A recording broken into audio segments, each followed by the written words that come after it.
हरिओम प्रिय दर्शकों, यदि आपकी तुला राशि या तुला लग्न है तो इस वीडियो को बहुत ध्यान से देखिएगा, समझिएगा। इस वीडियो में हम समझने वाले हैं इस जुलाई के महीने में नवग्रह हमें क्या फल देने वाले हैं, क्योंकि जुलाई का महीना बहुत ही महत्वपूर्ण हो जाता है, क्योंकि अब वर्ष का आधा समय बीत चुका है।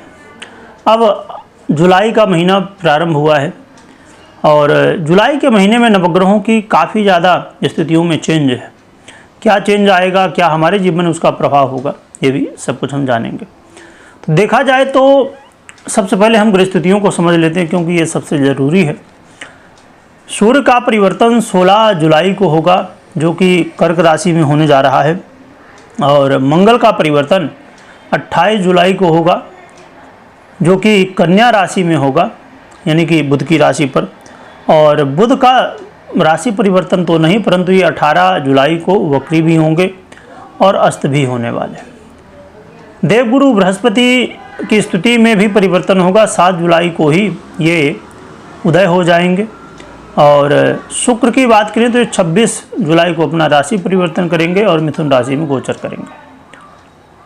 शनि देव 13 जुलाई को वक्री अवस्था को प्राप्त होंगे और राहु इस समय कुंभ में गोचर कर रहे हैं। और केतु की स्थिति में भी परिवर्तन होगा। केतु 20 जुलाई को अपना नक्षत्र परिवर्तन करेंगे, जो कि पूर्वा फाल्गुनी नक्षत्र में गोचर करना प्रारंभ करेंगे। तो ये है ग्रहों के स्थितियों में परिवर्तन। हम जान लेते हैं उपाय के, ये योग संयोग के बारे में, कौन से योग बन रहे हैं इन चेंज से। तो योग की बात की जाए तो योग में एक तो बुधादित्य योग बन रहा है और दूसरा शुक्र और गुरु एक साथ होंगे, जिससे कि गुरु घंटाल योग बनेगा। इसके अलावा एक बड़ा ही महत्वपूर्ण योग जिसे समझने की आवश्यकता है, शनि और मंगल। जब मंगल जो है तो 28 तारीख से 28 जुलाई से अपना परिवर्तन करेंगे कन्या में, तो शनि के साथ समसप्तक योग बनाएंगे। मंगल का जब परिवर्तन हुआ है, खासकर मंगल पीड़ित हुए हैं, तब तक पूरी दुनिया में उसका प्रभाव दिखा। अब क्या होगा, कैसा होगा, ये हम जानेंगे आने वाले समय में। आइए हम संक्षेप में जान लेते हैं कि इस जुलाई के महीने में ये नवग्रह हमें क्या फल देने वाले हैं। तो देखा जाए तो स्वास्थ्य के दृष्टिकोण से तो ठीक है स्थिति, परंतु योग प्राणायाम आपको करते रहना चाहिए, अपने स्वास्थ्य का ध्यान रखना चाहिए, क्योंकि थोड़ी बहुत चीज़ें ऊपर नीचे हो सकते हैं। जो विद्यार्थी वर्ग है, जो स्टूडेंट है, उनके लिए देखा जाए तो ये समय ठीक है। आपका पढ़ाई में बहुत ही अच्छा प्रदर्शन देखने को मिलेगा और आप पढ़ाई में अपने एक कहना चाहिए कि मान सम्मान भी प्राप्त कर पाएंगे। हाँ, जो लव पार्टनर है उनके लिए थोड़ा सा चिंताजनक स्थिति रहेगी। आपका मन बेवजह की बातों में भटकेगा, जिसकी वजह से आपस में वाद विवाद भी हो सकता है। इसलिए मन को थोड़ा शांत रखिएगा।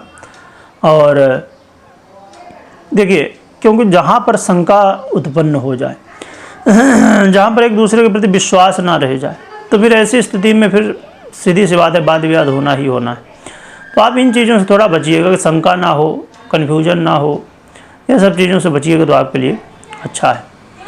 और जो दाम्पत्य जीवन में है, मैरिज लाइफ में है, उनके लिए देखा जाए तो स्थिति ठीक है। हाँ, 28 तारीख के बाद थोड़ा सा आपको सतर्क हो जाना है, परंतु अभी चीज़ें ठीक ठाक ही इस महीने चलने वाले। व्यापारियों को बहुत बढ़िया धन लाभ की स्थिति बनेगी। व्यापारी एक अच्छा मौका है व्यापारियों के लिए, क्योंकि इस समय खासकर वो लोग जो स्वयं बिजनेस कर रहे हैं उनके लिए बहुत बढ़िया, क्योंकि कुछ लोग पार्टनरशिप में करते हैं। जो पार्टनरशिप में कर रहे हैं उनके लिए थोड़ा सा कई बार आरोप प्रत्यारोप की स्थितियाँ बनेंगे। जो जॉब करते हैं, करियर में हैं, उनके लिए बहुत बढ़िया है। उनके लिए इस समय आपके जीवन में एक वो मौका है, यदि आपके जीवन में ऐसा होता था कि भैया कर्म तो आप खूब करते हैं, यानी कि अपने काम को बहुत अच्छे से करते हैं, परंतु उसका कोई प्रभाव, यानी कि अब समझिए कि कर्म कोई कर रहा, मेहनत आप कर रहे हो, पर उसका यश कोई ले जा रहा है दूसरा, तो अब आपका मान सम्मान बढ़ेगा अपने कार्य क्षेत्र में, अपने काम को लेके, और आप ये महसूस करेंगे कि आपने जो पहले कर्म किए थे अब उनका फल मिल रहा है। तो करियर की स्थिति बहुत ही अच्छी कही जाएगी। और यहाँ पर अब हम बात कर लेते हैं उपाय की। उपाय की बात करें कि क्या उपाय करना चाहिए जिससे हमें अच्छे परिणाम देखने को मिले।